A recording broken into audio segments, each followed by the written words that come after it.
Meu pai comprou uma propriedade que existe até hoje em São Manuel, nos anos 60, 66. E eu tinha 7 anos.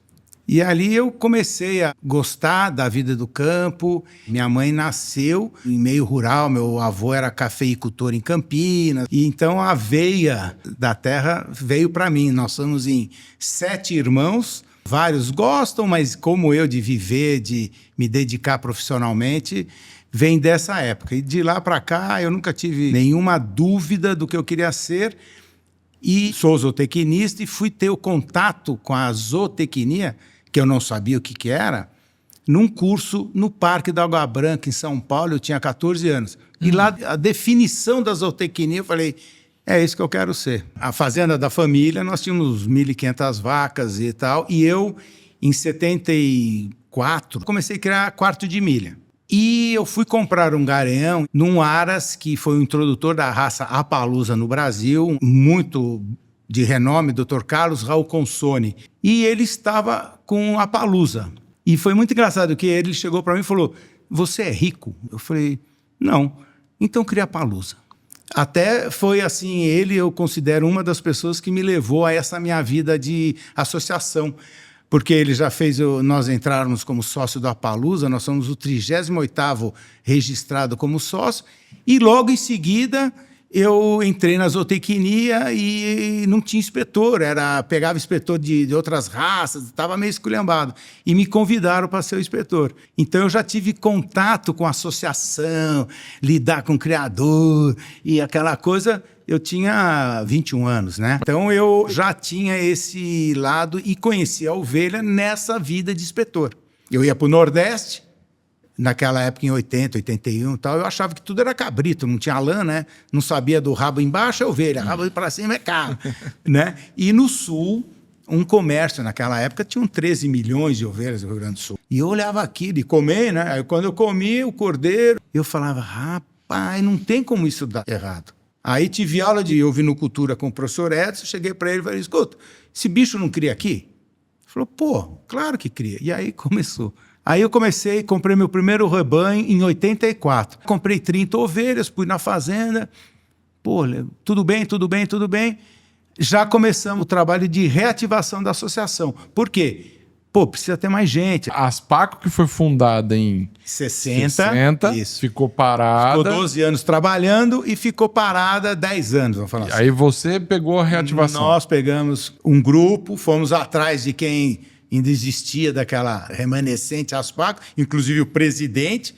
Ele assumiu em 84, o doutor Orlando Prúcoli, e durante 2 anos, então, a gente reativou a associação que ficava no Parque da Água Branca. E aí, na segunda gestão, né, o Prúcoli falou, Chico, eu não vou pegar isso.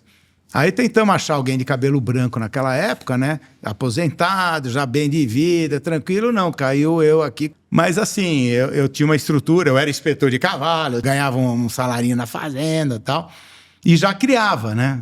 Aí meu pai até falou, você tá louco, criar ovelha lá, nada aqui, isso é coisa de Austrália, do Rio Grande do Sul e tal. Eu dei uma aula de ovinocultura, então mostrei que a carne era a 3ª carne mais consumida do mundo. E terminei a minha conversa com meu pai assim, vamos comprar 30 ovelhas. Se não der certo, a minha turma da faculdade come.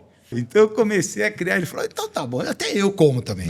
E assim foi. Aí eu toquei mais um tempo com ele, reativamos a associação, começamos a trabalhar a nível de Aspaco e eu trouxe ela para a cidade de São Manuel, onde tinha essa cooperativa. Em 1984, falar para um cara de Marília ir para São Paulo fazer uma reuniãozinha na associação, o cara não ia. E São Manuel é central, é 200 quilômetros de tudo. Então, começou a ter fluxos de criadores interessados. Fora que a gente fez dia de campo, cursinho básico, como é que cria, o que faz, lá na fazenda, pela Aspaco. E a cooperativa deu esse apoio. E começamos a ter animais no frigorífico que existe até hoje em São Manuel, que é o Dom Pig. Só que a gente vendia meia carcaça congelada. A gente chamava que era o espingardão. A pessoa ia no supermercado, saía com aquela cara, falava, vai espingardão. E eu falava, isso não vai dar certo, não vai dar certo, porque a maioria nunca comeu.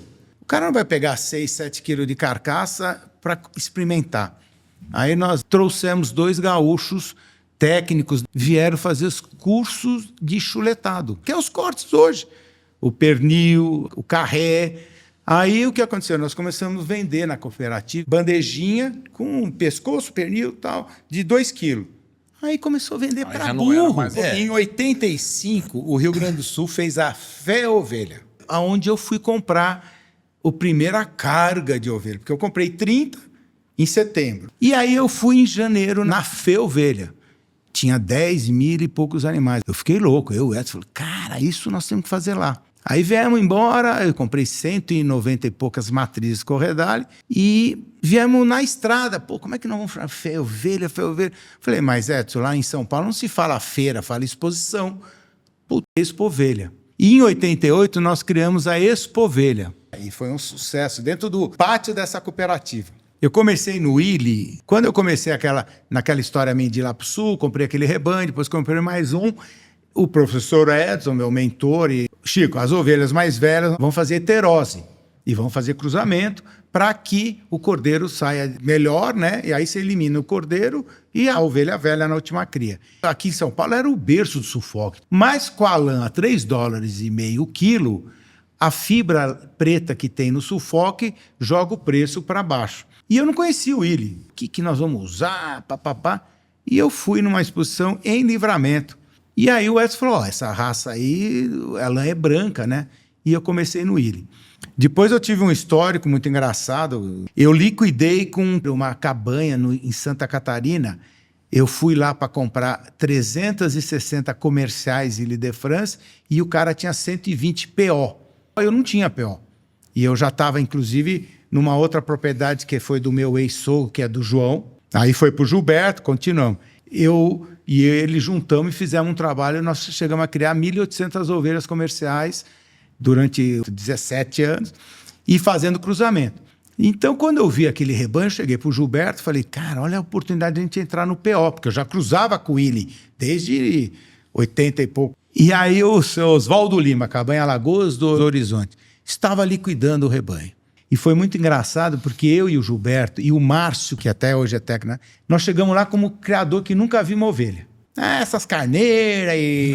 Pô, como é que olha a dente e tal. E o seu Oswaldo, então vocês... Não, estamos começando a criar agora. Aí chegamos no escritório do cara. Ele está sentado na mesa, folheando a revista Globo Rural, que aparece a mãe do João na capa, com um cordeirinho Ile de France... Eu lá no meio, paulistas investindo na ovinocultura. Francisco Fernandes, presidente da Aspaco, o Márcio, técnico da Arco, seu Gilberto Adrien com um projeto para 3 mil ovelhas, não sei o quê.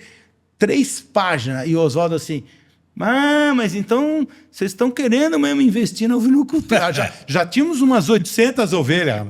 Que vergonha. Seu Oswaldo, você me desculpa. Não, tia, eu tô acabando. E o cara... Os barracões de maçã enormes. Mas, seu Oswaldo, o senhor falou que precisava vender as ovelhas para comprar adubo? Não, tia, vou contar a verdade. Eu estou acabando, porque dá muito trabalho, o meu negócio é maçã. E compramos, liquidamos o rebanho. 10 anos depois, eu fui convidado para ir numa feira em Curitiba, lá, aqueles barracões, aqueles bretes de bicho, cordeiro, reprodutor e tal. Eu estou com o presidente lá, o Afonso, ou o Francisco, aquela coisa. Eu olho assim, o seu Oswaldo, o seu Afonso. Sim, seu Oswaldo Lima. Eu falei, eu liquidei com o rebanho dele. Ele olhou para mim.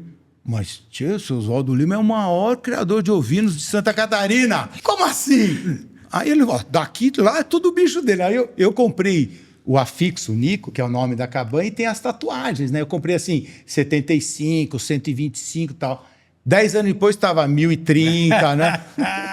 Aí eu fui lá nele, bati nas costas dele, ô bigode! Aí ele, paulista! Eu falei, pô, então quer dizer que você liquidou com o rebanho?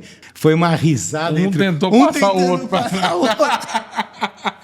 Só me vendeu porcaria. Liquidando essa parte aqui. Liquidando essas coisas ruins também. Foi onde eu iniciei firme no Willy. Aspaco, nesse ponto, eu como criador de Willy, a raça Ile de France, se prejudicou muito em São Paulo, porque eu fui muito ético. Eu nunca coloquei o Ile de France na frente. E eu, como presidente, o pior lugar da feira eu punha a minha raça. O último julgamento é do Ile de France. Então, hoje eu não sou mais nada da associação, nem da Câmara Setorial. Então, hoje eu sou um grande criador de Líder France, que para mim é uma raça espetacular. E então, sempre eu nunca cheguei e falei, será que eu vou ser outra coisa? Estamos aí até hoje.